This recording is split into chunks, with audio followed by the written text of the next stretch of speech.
Hey there, good evening. Dan Fitzpatrick here at StockMarketMentor.com on January 6th, 2014. In this video, I'm going to go through several stocks. I usually go through one, maybe two, but typically I just try to keep it to one. But I want to go through the entire auto industry because them are not all created equal. So let's just run through them here.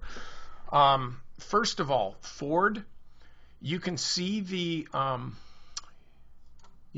top that this has been forming. You just look at it in relation to the 50-day moving average.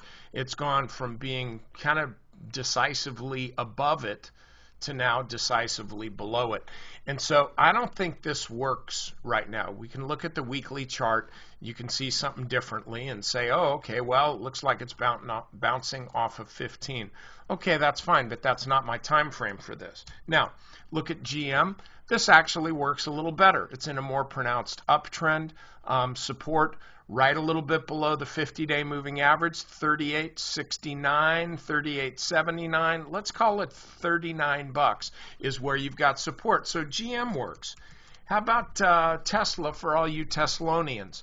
By the way, earnings are going to be a big deal here on Tesla, all the autos. We've heard a lot of analysts, just a lot of commentators talk about when they're talking about the economy and how we're going to get a rebound in 2014. Didn't we say that in 2010, 2009, whatever? I hope that we get it this year, more of one apparently than we seem to be getting. But one of the arguments has been, oh, the auto industry, like autos are flying off the shelves. Not that would take some big shelves, but a lot of justification for the idea of economic strength because of auto sales. I want you to watch the auto stocks for signs that maybe that's not all true and maybe it's already baked into the price of the stock. If you recall, back before the housing bubble popped, housing prices, housing stocks stopped going up, even though housing prices kept moving. So you do see this kind of forecast, so to speak. So just be careful of that. Right now with Tesla, I'd look at this as resistance. The stock just kind of has that I want to go higher look. That's just the way it seems to me. So I would look at this as a consolidation. If you get a pop above there, that's when you want to be buying the stock. Okay, Toyota, it's all gappy because it's an ADR. This looks kind of a lot like Ford.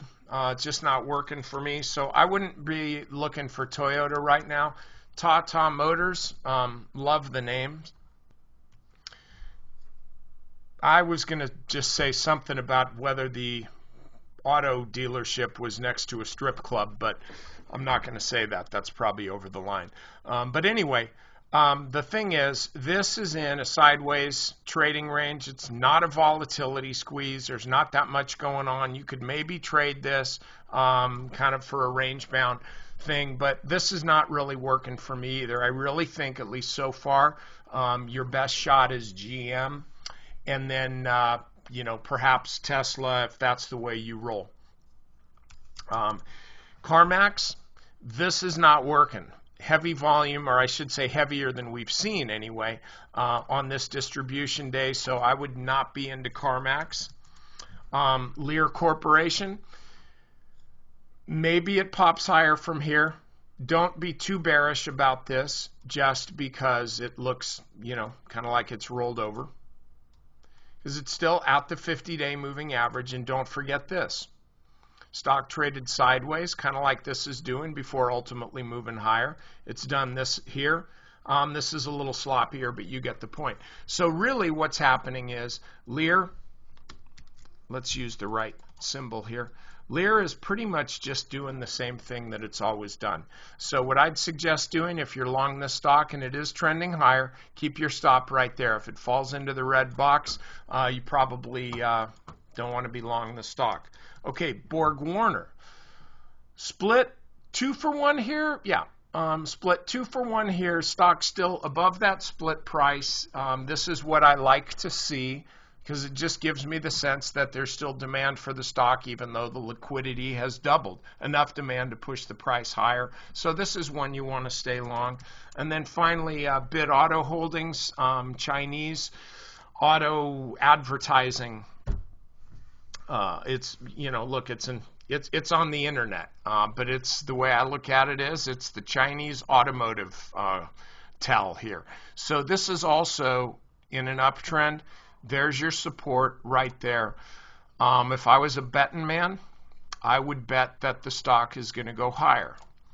I would also bet, though, that if the stock fell into the box, I would want to see if I could get my money back on the bullish bet that I just made. So anyway, hope that helps. A little longer than usual, but I hope you got some ideas here of what to do and what not to do. Members, I'm going to finish up your requests today, and we're going to go through a lot of tickers. So get your notepads out. Use those clickable tickers and the fast speed.